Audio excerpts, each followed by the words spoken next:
आखिर परशुराम जी का सबसे शक्तिशाली शिष्य कौन था? कई ग्रंथों के अनुसार परशुराम जी ने द्वापर युग में 4 योद्धाओं को शिक्षा दी थी। उन चारों ने ही उनसे अस्त्र शस्त्र की विद्याएं भी ग्रहण की थी।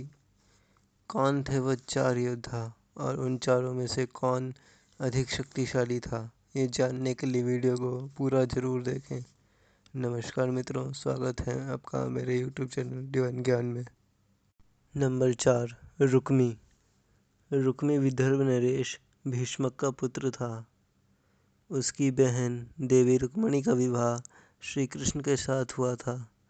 रुक्मणी के हरण के समय भगवान श्री कृष्ण के साथ रुक्मी का युद्ध नर्मदा घाटी के तट पर हुआ था। श्री कृष्ण से पराजय के बाद रुक्मी ने भोजकट नामक स्थान पर एक अन्य नगर की स्थापना की और वहीं रहने लगा। हरिवंश पुराण के अनुसार रुक्मी ने भी परशुराम जी से शिक्षा ग्रहण की थी। परशुराम जी से ही उसे ब्रह्मास्त्र प्राप्त हुआ था और महाभारत के उद्योग पर्व के अनुसार उसके पास विजय नामक धनुष था जो उसे द्रोण से प्राप्त हुआ था। जब पांडवों और कौरवों में युद्ध होना निश्चित हो गया था, तब रुक्मी भी एक अक्षौणी सेना साथ लेकर कुरुक्षेत्र पहुंचा था, परंतु अर्जुन और दुर्योधन दोनों ने उसके बड़बोलेपन के कारण उसे अपने पक्ष में लेने से मना कर दिया था और तब वह अपने राज्य वापस लौट आया था। नंबर 3, कर्ण। सूर्यपुत्र कर्ण निश्चित ही एक शक्तिशाली योद्धा थे।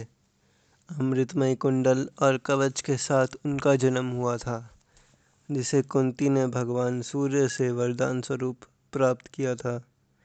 परशुराम जी का शिष्य रहते हुए उन्होंने अनेक दिव्यास्त्रों का ज्ञान अर्जित किया था और उन्हीं से विजय धनुष भी प्राप्त किया था। परशुराम जी से ब्रह्मास्त्र और भार्गवास्त्र का ज्ञान लिया था।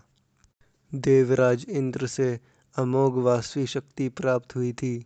रंगभूमि में जो अस्त्र कौशल अर्जुन ने प्रकट किया था, वह सब कर्ण ने भी करके दिखाया था।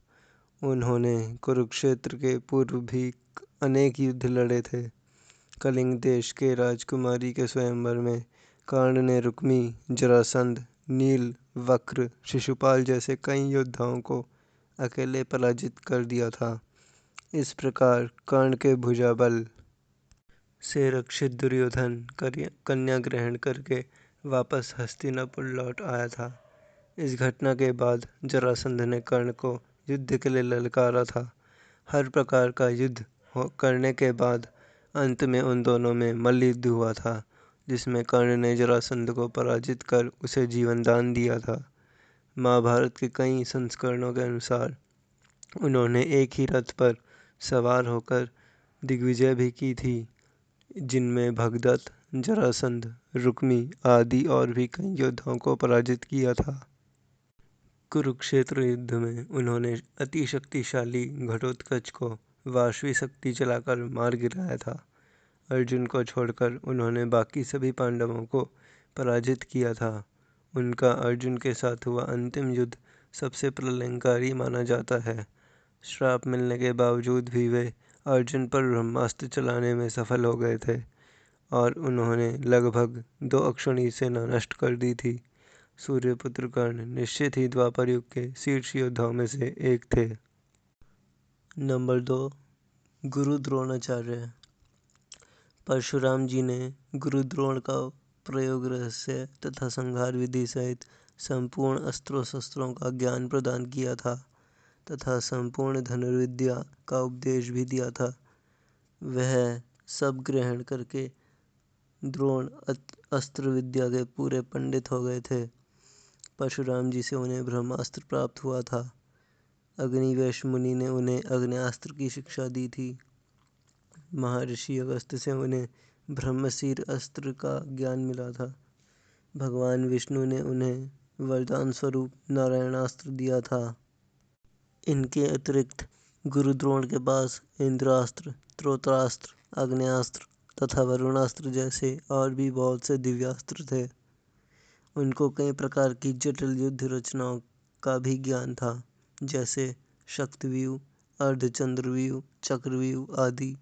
केवल कुरुक्षेत्र युद्ध में किए गए प्रदर्शन की ही बात करें तो कौरव पक्ष में द्रोणाचार्य के समान किसी का भी प्रदर्शन नहीं था।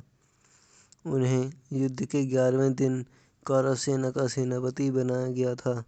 उन्होंने बड़े बड़े पांडव पक्ष के योद्धा जैसे राजा विराट, चेदी भोज, धृष्टकेतु, द्रुपद, शिवी आदि जैसे लगभग 25 महारथियों को मार डाला था। नंबर 1, पितामह भीष्म। देवव्रत भीष्म ने अपनी आरंभिक शिक्षा विभिन्न गुरुओं से अर्जित की थी। जैसे देवगुरु बृहस्पति से उन्होंने दंडनीति, दैत्यगुरु शुक्राचार्य से राजनीति, ब्रह्मऋषि वशिष्ठ जी से उन्हें वेदों का ज्ञान लिया था, ऋषि च्यवन से उन्हें आयुर्वेद, सनत कुमारों से मानसिक तथा आध्यात्मिक विज्ञान सीखा था और परशुराम जी से उन्होंने युद्ध कला, अस्त्र शस्त्र विद्या और धनुर्वेद का संपूर्ण ज्ञान अर्जित किया था। अपने पिता शांतनु के मृत्यु के बाद पितामह भीष्म ने किसी समय अत्यंत क्रोध में आकर एकमात्र रथ की सहायता से अकेले ही सब राजाओं को जीत लिया था।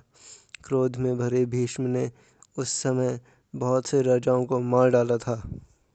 एक समय उन्होंने काशी नरेश की पुत्रियों को अकेले ही अगवा कर लिया था और वहां उपस्थित सभी राजाओं को पराजित कर दिया था।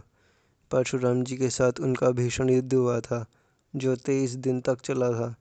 जब भीष्म जी ने परशुराम जी पर प्रस्वापन अस्त्र चलाने का निर्णय लिया तो परशुराम जी ने अपने पूर्वजों के अनुरोध पर लड़ाई से हटने का निर्णय लिया और उन्होंने स्वयं खुद को पराजित माना था, क्योंकि उनके पास प्रस्वापन अस्त्र का कोई उत्तर नहीं था। विराट युद्ध में एकमात्र भीष्म ही थे जो अर्जुन द्वारा चलाए गए सम्मोहन अस्त्र को काट पाए थे। बाकी समस्त कुरु योद्धा अर्जुन के हाथों पराजित हुए थे। वे कुरुक्षेत्र युद्ध कभी अपनी पूरी क्षमता से लड़े ही नहीं और विवशता में जब युद्ध के 90वें दिन उन्होंने अपना प्रचंड रूप दिखाया तो प्रभु श्री कृष्ण को भी अपना प्राण तोड़कर शस्त्र उठाना पड़ गया था। भीष्म जी के सेनापति रहते पांडव किसी भी बड़े कौरव योद्धा का वध नहीं कर पाए थे। यही नहीं, अपनी मृत्यु का रहस्य भी उन्होंने स्वयं ही पांडवों को बताया था। भीष्म पितामह निश्चित ही अन्य सभी परशुराम शिष्यों से अधिक शक्तिशाली थे और उन्हें युद्ध का अनुभव भी बाकी सभी शिष्यों से अधिक था। अगर केवल दिव्यास्त्रों के आधार पर ही निर्णय लेना हो तो गुरु द्रोण ही सबसे शीर्ष पर आते हैं, परंतु देवव्रत भीष्म को इच्छा मृत्यु का वरदान था और ये बहुत बड़ा बिंदु था जो पितामह भीष्म को बाकी सबसे ऊपर रखता था। आज की वीडियो में बस इतना ही। अगर वीडियो अच्छी लगी हो तो लाइक कर दें और ऐसे ही पौराणिक कहानियों के लिए हमारे चैनल को सब्सक्राइब कर दें। मिलते हैं अगली वीडियो में, तब तक के लिए नमस्कार।